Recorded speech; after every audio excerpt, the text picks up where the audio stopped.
Bismillahirrahmanirrahim. Assalamualaikum warahmatullahi wabarakatuh. Selamat sore, salam sejahtera bagi kita semua. Yang pertama-tama saya panjatkan doa kepada Allah Sallallahu Alaihi Wasallam yang telah melimpahkan rahmat dan kesehatannya sehingga kita semua dalam keadaan sehat walafiat. Amin, amin ya rabbal alamin. Tak luput pula kita panjatkan puji syukur atas junjungan Nabi besar Muhammad sallallahu alaihi wasallam dengan ucapan Allahumma salli ala sayyidina Muhammad wa ala ali sayyidina Muhammad.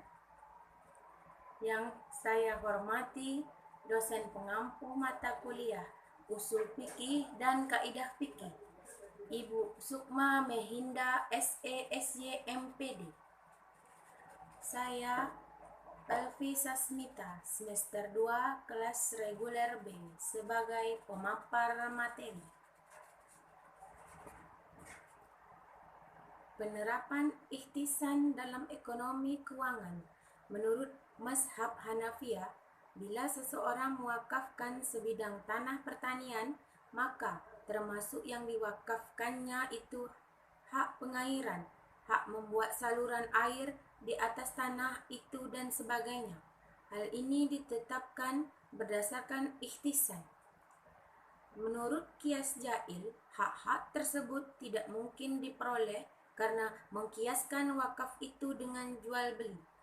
Pada jual beli yang penting ialah pemindahan hak milik dari penjual kepada pembeli.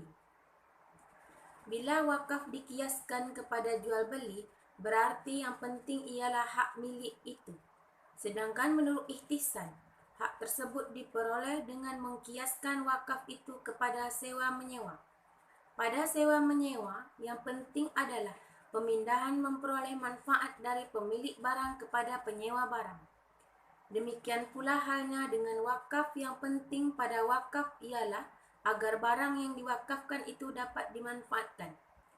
Sebidang sawah hanya dapat dimanfaatkan jika memperoleh pengairan yang baik. Jika wakaf itu dikiaskan kepada jual beli, kias jail, maka tujuan dari wakaf tidak tercapai. Karena pada jual beli itu yang diutamakan pemindahan hak milik. Karena itu perlu dicari asalnya yang lain, yaitu sewa menyewa. Kedua peristiwa ini adalah persamaan ilatnya, yaitu mengutamakan manfaat barang atau harta. Tetapi kiasnya adalah kias kafi, karena ada suatu kepentingan, yaitu tercapainya tujuan wakaf. Maka dilakukanlah perpindahan dari kias jail kepada kias kafi yang disebut ikhtisan.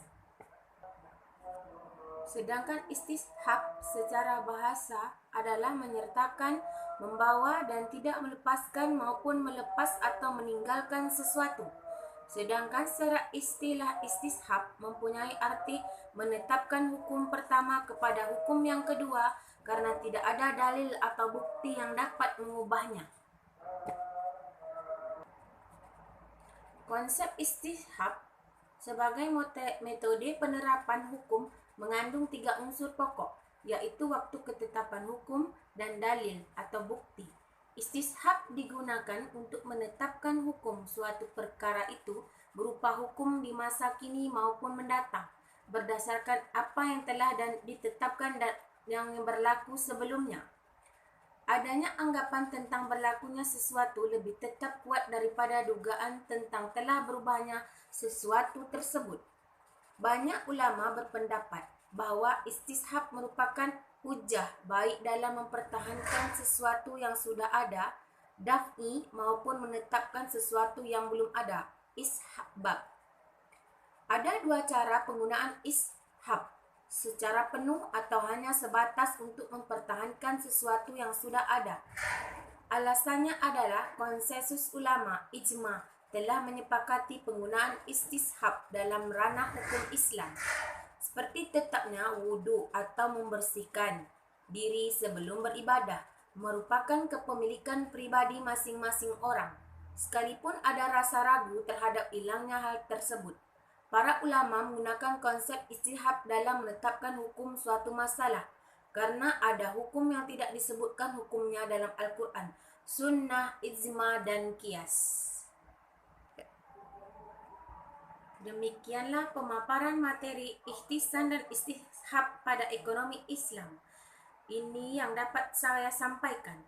Mohon maaf jika ada kekurangan. Semoga materi ini dapat bermanfaat untuk kita pahami semua. Wabillahi taufiq wal hidayah.